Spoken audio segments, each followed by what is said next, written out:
டேஸ்டா குழம்பு வைக்கலாம்னு இருக்கோம். பாருங்க 3 வாழைக்காய் வந்து ஆவியில வேக வச்சு வச்சிருக்கேன்.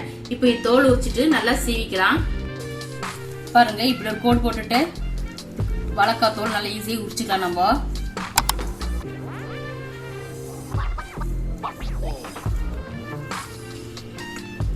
பாருங்க இந்த மாதிரி உரிச்சுக்கிட்டு எல்லாத்தையும் சீவிக்கலாம். பாருங்க இப்போ தோலெல்லாம் உரிச்சு எடுத்தாச்சு. இப்போ இந்த மாதிரி நைஸா இருக்கிறதெல்லாம் நம்ம சீவி எடுத்து வச்சுக்கலாம்.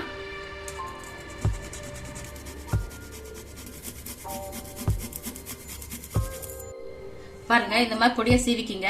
இப்போ இது கூட நம்ம பொடியா நறுக்கி வச்சுக்க 2 பச்சை மிளகாய் சேர்த்திக்கங்க. ஒரு வெங்காயத்தை நல்லா பொடியா நறுக்கிருக்கேன். இதையும் இதுக்கு சேர்த்திக்கலாம். ஒரு 3 ஸ்பூன் கடலை மாவு சேர்த்திக்கங்க. கொத்தமல்லி,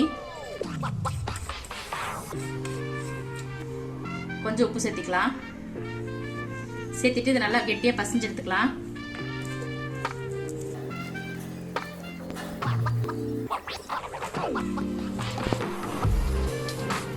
பாருங்க இந்த மாதிரி நல்லா பிசைஞ்சிட்டு இந்த மாதிரி சின்ன சின்னதா உருண்டை பிடிச்சி வச்சுக்கோங்க.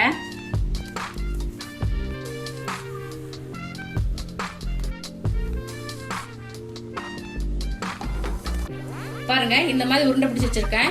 இப்ப நல்லா எண்ணெய் காஞ்சிட்டு இருக்கு. இதுல ஒவ்வொன்றா போட்டு பொரிச்சு எடுத்துக்கலாம்.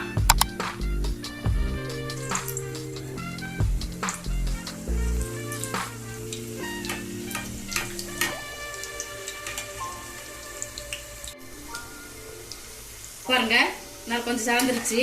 இப்ப இந்த ஸ்டேஜ்ல வந்து இதை எடுத்துக்கலாம்.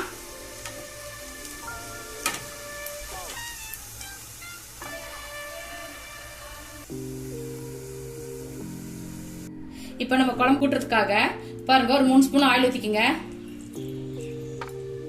பாருங்க நல்லா ஆயில் காஞ்சோன்னா கொஞ்சம் சோம்பு சேர்த்திக்கங்க.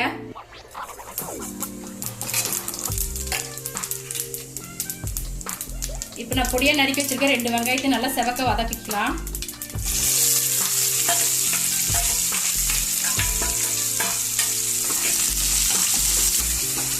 வெங்காயம் நல்லா செவக்கிற வரை வச்சுக்கலாம். நல்லா ப்ரௌன் கலர் வரை ஆகணும். அப்பதான் குழம்பு நல்லா டேஸ்டா இருக்கும். பாருங்க வெங்காயம் நல்லா செவந்தாச்சு. இப்ப நம்ம எடுத்து வச்சிருக்க 1 ஸ்பூன் இஞ்சி பூண்டு பேஸ்ட் இதோட சேர்த்து நல்லா வதக்கிக்கலாம்.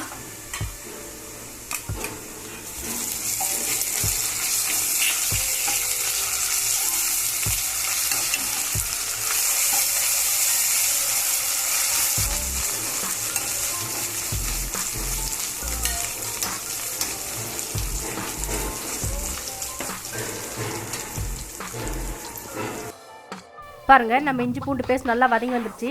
இந்த ஸ்டேஜில் நம்ம மிளகாய் தூள், மல்லித்தூள், கரம் மசாலா, மஞ்சள் தூள்லாம் போட்டுட்டு நல்லா சுண்டா வதக்கின பிறகு நம்ம அரைச்சி வச்சிருக்க தக்காளியும் போட்டு நல்லா வதக்கிக்கலாம். பாருங்க நம்ம அரைச்சி போட்ட தக்காளி வந்து நல்லா சுண்டி வந்துருச்சு. இந்த ஸ்டேஜில் இந்த குழம்புக்கு தேவையான அளவு தண்ணி சேர்த்துக்கலாம். இப்போ நான் 3 டம்ளர் தண்ணி சேர்த்துறேன்.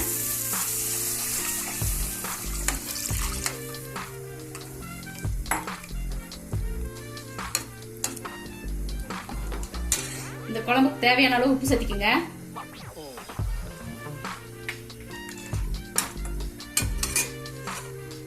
பாருங்க தண்ணி ஊத்தி உப்பெல்லாம் போட்டாச்சு. இப்ப இது பச்சை வாசம் போற வரையும் ஒரு தட்டு போட்டு மூடி வச்சுக்கலாம். நல்லா கொதி வந்த உடனே நம்ம செஞ்சிருக்கிற வந்து கோலா உருண்டையை இது கூட சேர்த்திக்கலாம்.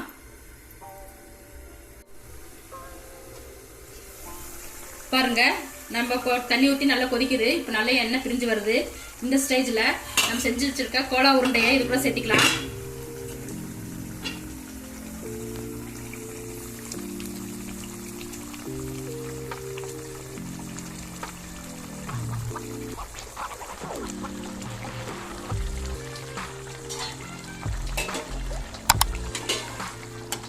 ஆல்ரெடி பொரிச்சு எடுத்திருக்கோம். இப்போ ஒரு 5 நிமிஷம் கொதிச்சா போதும். நம்ம அடுப்பு ஆஃப் பண்ணிக்கலாம். அடுப்பு சிம்ல வச்சுக்கோங்க.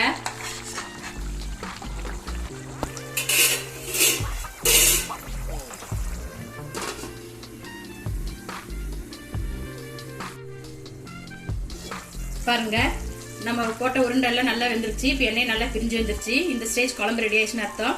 இப்போ நம்ம கொத்தமல்லி தூவிட்டு இறக்கிக்கலாம்.